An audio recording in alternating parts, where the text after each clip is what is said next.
സാമൂഹ്യ നിരീക്ഷകൻ doctor G ഗോപകുമാറിലേക്കാണ്. Gopakumar sir, നോക്കൂ, നമ്മൾ കേരളത്തിന് മുമ്പ് ഇതുപോലെയുള്ള ലഹള കലാപം 3 സംസ്ഥാനങ്ങളിൽ നമ്മൾ കണ്ടു. ഒന്ന് കർണാടക, അതിനു മുമ്പ് രാജസ്ഥാൻ, അതുപോലെ മധ്യപ്രദേശ്. ഈ രാജസ്ഥാനിലും മധ്യപ്രദേശിലുമൊക്കെ പിന്നീട് എന്താണ് സംഭവിച്ചത് എന്ന് നമ്മൾ കണ്ടതാണ്. കർണാടകയിൽ ഇപ്പോഴും ആ വലിയ തർക്കം, സിദ്ധരാമയ്യയും ഡി കെ ശിവകുമാറും തമ്മിലുള്ള ആ തർക്കം അങ്ങനെ അതുപോലെ തന്നെ പല ഘട്ടങ്ങളിലും തുടരുന്ന സാഹചര്യം നമ്മൾ കാണുകയാണ്. രാജസ്ഥാനിൽ സച്ചിൻ പൈലറ്റും ഗെഹ്ലോട്ടും തമ്മിലുള്ള തർക്കത്തിനൊടുവിൽ സച്ചിൻ പൈലറ്റ് എവിടെ എത്തി നിൽക്കുന്നു എന്നത് നമ്മുടെ മുന്നിലുണ്ട്. അതുപോലെ തന്നെയാണ് മധ്യപ്രദേശിൽ ജ്യോതിരാദിത്യ സിന്ധ്യ ഇന്ന് എവിടെ നിൽക്കുന്നു എന്ന ഒരു ചോദ്യമുണ്ട്. ആഭ്യന്തര കലഹങ്ങൾ കൊണ്ട്, ഈ ഗ്രൂപ്പ് വടംവലികൾ കൊണ്ട് ഈ ഉപ്പിട്ട കലം പോലെ കോൺഗ്രസ് ശൂന്യമാകുന്നത് വലിയ സംസ്ഥാനങ്ങളിലെല്ലാം നമ്മൾ കണ്ടതാണ്. അതിൻ്റെ ചുവട് പിടിച്ചുകൊണ്ട് കേരളത്തിലും സമാനമായ ഒരു അവസ്ഥ സൃഷ്ടിക്കപ്പെടുകയാണ് എന്ന ഒരു നിരീക്ഷണം വരുന്നുണ്ട്. അങ്ങയുടെ അഭിപ്രായത്തിൽ എന്താണ് കേരളത്തിൽ സംഭവിക്കുന്നത്, കേരളത്തിലെ കോൺഗ്രസിൽ സംഭവിക്കുന്നത്?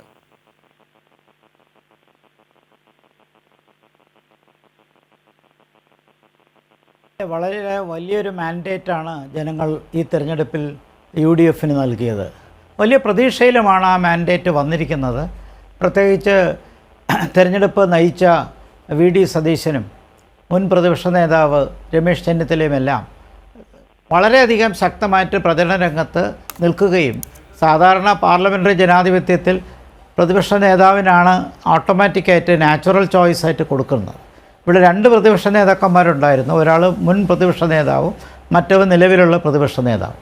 ഇവർ 2 പേർക്കും അല്ലാതെ മൂന്നാമതൊരാൾ രംഗത്ത് വന്നതാണ് ഈ സംഘട്ടനത്തിന് ഇത്രയും വ്യാപ്തി ഉണ്ടാകാൻ കാരണം. നേരെ മറിച്ച് മുൻ പ്രതിപക്ഷ നേതാവും നിലവിലുള്ള പ്രതിപക്ഷ നേതാവും മാത്രമായിരുന്നെങ്കിൽ അതൊരു നാച്ചുറൽ ഗെയിം എന്നുള്ള നിലയിൽ അവകാശപ്പെടാവുന്നൊരു സംഘടനമായിട്ട് കണക്കാക്കാമായിരുന്നു.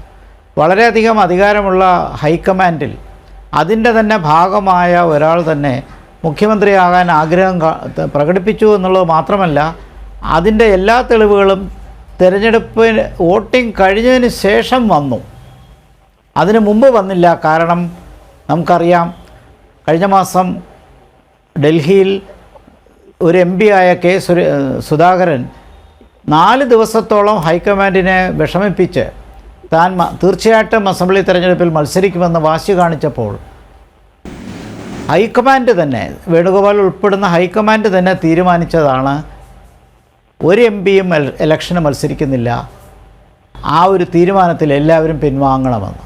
അല്ലെങ്കിൽ വേറെ ഒരുപാട് പേരുണ്ടായിരുന്നു. കൊടിക്കുന്നിൽ സുരേഷ് താല്പര്യപ്പെട്ടു, രാഘവൻ താല്പര്യപ്പെട്ടു, ഒരു സമയത്ത് ശശി തരൂർ താല്പര്യപ്പെട്ടു. അങ്ങനെ പലർക്കും താല്പര്യമുണ്ടായിരുന്നു. വേണുഗോപാലിൻ്റെ മനസ്സും അവിടെ ഉണ്ടായിരിക്കണം, പക്ഷേ പ്രസ്താവനയിലൊന്നും വന്നില്ല. അപ്പോൾ ആർക്കും മത്സരിക്കേണ്ട എന്ന് തീരുമാനം എടുത്തു കഴിഞ്ഞതിന് ശേഷം, വോട്ടിംഗ് കഴിഞ്ഞതിന് ശേഷമാണ് ഈ തർക്കം തുടങ്ങുന്നത്. മുഖ്യമന്ത്രി സ്ഥാനത്തേക്ക് KCക്ക് താല്പര്യമുണ്ട് എന്നുള്ള തർക്കം തുടങ്ങുന്നത്. സ്ഥാനാർത്ഥി നിർണയത്തിൽ തീർച്ചയായിട്ടും ശക്തനായ പാർട്ടിയുടെ ഭാഗമായ ഹൈക്കമാൻഡിൻ്റെ ഭാഗമായ വേണുഗോപാലിന് അദ്ദേഹം ഉദ്ദേശിക്കുന്ന ആൾക്കാരെയൊക്കെ കൊണ്ടുവരാൻ കഴിഞ്ഞു. അത് ആ നിലയിൽ വെച്ച് നോക്കിയാൽ നാച്ചുറൽ ചോയ്സ് അല്ല വരുന്നത്, ഒരു ആർട്ടിഫിഷ്യൽ ചോയ്സാണ് വരുന്നത്. അത് മറ്റൊന്നുമല്ല, ശക്തിയുടെ പാർട്ടിക്കകത്തുള്ള ഏറ്റവും പ്രബലനായ ഒരാൾ മറ്റ് MLAമാരെയൊക്കെ അവരുടെ കരിയർ ആഗ്രഹിക്കുമ്പോൾ തീർച്ചയായിട്ടും അവർക്ക് സ്വതന്ത്രമായി ചിന്തിക്കാനുള്ള അവസരമേ ഇല്ല. അവരെല്ലാവരും KC വേണുഗോപാലിനെ തന്നെ നിർദ്ദേശിക്കും. അല്ലെങ്കിൽ അങ്ങനെയാണ് നമുക്ക് കിട്ടുന്ന തെളിവുകൾ. കൂടുതൽ പേരും, ഭൂരിപക്ഷം പേരും. അത് കഴിഞ്ഞിപ്പോൾ 2-3 ദിവസമായി ചർച്ച നടക്കുകയാണ്. അതിൻ്റെ കോലാഹലങ്ങളൊക്കെ ചർച്ചയിൽ ജനങ്ങളുടെ ഇടയിലും വന്നു. പ്രതിഷേധ പ്രകടനങ്ങൾ വന്നു. 3 പേർക്കും വേണ്ടി ഫ്ലെക്സുകൾ വന്നു. VD സതീശന് വേണ്ടിയാണ് ഏറ്റവും പ്രതിഷേധ പ്രകടനങ്ങൾ മിക്കവാറും ജില്ലകളിലൊക്കെ നടന്നത്. കാരണം ജനനായകനാണ്, നയിക്കട്ടെ പട എന്നുള്ള നിലയിൽ അദ്ദേഹത്തിൻ്റെ ജനകീയതയാണ് അത് കാണിച്ചത്. പക്ഷെ അങ്ങനെയല്ല സംഭവിക്കുന്നത്. നിങ്ങൾ നേരത്തെ ചൂണ്ടിക്കാണിച്ച പോലെ ഈ കെട്ടിയിറക്കുന്ന സ്ഥാനാർത്ഥികൾ വരുമ്പോൾ, പ്രത്യേകിച്ച് ഈ കളിയുടെ ഒരു നിയമം ഫോർമുലേറ്റ് ചെയ്തതിന് ശേഷം ആ നിയമം എഴുതിയ ആൾ തന്നെ അത് ലംഘിക്കുന്നൊരവസ്ഥയാണ് ഇപ്പോൾ കണ്ടത്. അതുകൊണ്ട് ഇപ്പോൾ തൽക്കാലം VD സതീശനോ രമേശ് ചെന്നിത്തലയ്ക്ക് അവസരം കിട്ടിയില്ലെങ്കിലും KC വേണുഗോപാൽ മുഖ്യമന്ത്രി ആയാലും ഈ പ്രശ്നം ഇവിടം കൊണ്ട് നിൽക്കത്തില്ല. അതല്ലെങ്കിൽ അവരെ അക്കോമഡേറ്റ് ചെയ്യുന്ന രീതിയിലുള്ള എന്തെങ്കിലും ഒരു തീരുമാനമെടുക്കണം. ഇപ്പോൾ നിങ്ങൾ കഴിഞ്ഞ 1 മണിക്കൂറിനിടയിൽ ഞാൻ ഡൽഹിയിലെ ചർച്ചകൾ ശ്രദ്ധിച്ചു കൊണ്ടിരിക്കുകയായിരുന്നു. പുറത്ത് വന്ന 3 പേരും, 3 KPCC പ്രസിഡൻ്റ് ഉൾപ്പെടെ 4 പേരുണ്ട്. 4 പേരും ഒരു കോംപ്രമൈസിൻ്റെ നിലയിലേക്ക് വന്നു എന്ന് ചൂണ്ടിക്കാണിക്കുന്നുണ്ട്. വി.ഡി. സതീശൻ ചർച്ചകളിൽ തൃപ്തനാണോ എന്ന് പത്രക്കാർ ചോദിച്ചപ്പോൾ 100% തൃപ്തനാണെന്ന് പറഞ്ഞു. ബാക്കി ഉള്ള ആൾക്കാർ വ്യക്തമായിട്ട് ആ ചോദ്യത്തിന് ഒരു മറുപടി പറഞ്ഞില്ല. പക്ഷേ എന്തായാലും തീരുമാനം നീട്ടിവച്ചിരിക്കുകയാണ്.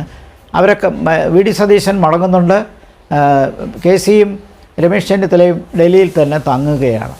അപ്പോൾ ഇത് തുടരുകയാണ്. വാസ്തവത്തിൽ വലിയൊരു പിന്തുണ കിട്ടിയ ഒരു ഗവൺമെൻറ്, അത് രമേശ് ചെന്നിത്തലയുടെ സ്വന്തം ഭാഷയിൽ പറഞ്ഞാൽ വിജയത്തിൻ്റെ മഹിമ കെടുത്തുന്ന രീതിയിലേക്ക് രാഷ്ട്രീയം പോയത് കോൺഗ്രസിനെ വല്ലാതെ അങ്കലാപ്പിലാക്കിയിട്ടുണ്ട്. അത് കൂടുതൽ വഷളായാൽ തീർച്ചയായിട്ടും നമുക്കറിയാം കേരള രാഷ്ട്രീയത്തിൽ ഗ്രൂപ്പ് വഴക്ക് കോൺഗ്രസിനെ എവിടെയെല്ലാം കൊണ്ട് എത്തിച്ചിട്ടുണ്ടെന്ന്. 2004 ലോക്സഭാ സീറ്റിൽ വട്ടപൂജ്യമാണ് കിട്ടിയത്. അതേപോലെ ഗ്രൂപ്പ് വഴക്ക് സംഘടനം കാരണം മറുവശത്ത് ഇടതുമുന്നണിക്ക് വലിയ വിജയം നേടാൻ കാരണമാക്കിയതിനും ഇത്തരം സാഹചര്യങ്ങളുണ്ടായിട്ടുണ്ട്. നേരത്തെ ആൻ്റണി കടാരൻ ഗ്രൂപ്പിൻ്റെ സംഘടനമായിരുന്നെങ്കിൽ ഇപ്പോൾ അത്തരം പേരുകളിലല്ല വരുന്നതെങ്കിൽ പോലും എന്തായാലും ഗ്രൂപ്പ് വഴക്കുകൾ വരുന്നുണ്ട്. ഇതൊക്കെ ജനാധിപത്യമാണ് എന്നൊക്കെ പറയുമെങ്കിലും അത് പാർട്ടിക്ക് അകത്ത് നിയന്ത്രിച്ചിരുന്നെങ്കിൽ ഇത്രത്തോളം പ്രശ്നമുണ്ടാകില്ലായിരുന്നു. അപ്പോൾ ഇന്ന് പ്രഖ്യാപിക്കുമെന്ന് പറഞ്ഞത് തീരുമാനം മറ്റൊരു ദിവസത്തേക്ക് രാഹുൽ ഗാന്ധി തീരുമാനമെടുക്കും. ആരാണ് ഹൈക്കമാൻഡ് എന്ന് പത്രക്കാർ ഇന്ന് ചോദിച്ചപ്പോൾ പറഞ്ഞത് അത് പ്രസിഡന്റ് ഖാർഗെയും രാഹുൽ ഗാന്ധിയുമാണ്. അപ്പോൾ 2 പേരിലേക്ക് അത് ചുരുങ്ങിയെന്ന് ഇന്നത്തെ ഈ 4 പേരും നടത്തിയ മാധ്യമങ്ങളുമായി നടത്തിയ ഇൻ്ററാക്ഷനിൽ അത് പറയുകയുണ്ടായി. അപ്പോൾ ചുരുക്കത്തിൽ ഇത് ഇവിടെ കൊണ്ട് നിന്നാൽ നല്ലത്, പക്ഷെ നിൽക്കുമെന്ന് തോന്നുന്നില്ല. ഇല്ലെങ്കിൽ ഇവരെ 3 പേർക്കും തൃപ്തിയാവുന്ന രീതിയിലുള്ള ഒരു ഫോർമുല വരണം. അതെന്താണെന്ന് അറിഞ്ഞുകൂടാ. താങ്കൾ നേരത്തെ ചൂണ്ടിക്കാണിച്ച പോലെ കർണാടകയിൽ DK ശിവകുമാറും സീതാരാമയ്യയും തമ്മിലുള്ള സംഘടനം വളരെയധികം പ്രസിദ്ധമാണ്. അതിപ്പോഴും തുടരുന്നു എന്നുള്ളതാണ്. അതിൻ്റേതായ കുഴപ്പങ്ങൾ ഗവൺമെൻറ്റിൽ ഉണ്ടാവുകയും ചെയ്യുന്നുണ്ട്. രാജസ്ഥാനിലെ മധ്യപ്രദേശിലെ അനുഭവങ്ങൾ എവിടെ എത്തിച്ചു എന്നുള്ളത് മനസ്സിലാക്കാം. അപ്പോൾ ചുരുക്കത്തിൽ ഈ തർക്കം എങ്ങോട്ട് പോകുമെന്നുള്ളത് നമുക്ക് ഇപ്പോഴും പ്രവചിക്കാൻ പറ്റുന്നില്ല. അത് ഏത് നിലയിലൊരു സൊല്യൂഷനിൽ കൊണ്ടുവരുമെന്നും നമുക്ക് മനസ്സിലാകുന്നില്ല. പക്ഷേ എന്തായാലും നാച്ചുറൽ ചോയ്സായിട്ട് 2 MLA-മാർ തന്നെ മുൻപന്തിയിലുള്ളപ്പോൾ ഒരാളെ പുറത്തുനിന്ന് കൊണ്ടുവരുന്നത്, അതും ഹൈക്കമാൻഡിൻ്റെ പാർട്ടായ ഒരാൾ തന്നെ ആ നിയമം ലംഘിച്ച് സ്വയം മുഖ്യമന്ത്രിയാകാനും ശ്രമിക്കുന്നത് വാസ്തവത്തിൽ ഇതൊക്കെ പൊതുജനങ്ങളുടെ ഇടയിൽ വലിയ വിമർശനത്തിന് കാരണമാകുന്നുണ്ട്. അതാണ് എനിക്ക് ഇക്കാര്യത്തിൽ ഈ അവസരത്തിൽ പറയാനുള്ളത്.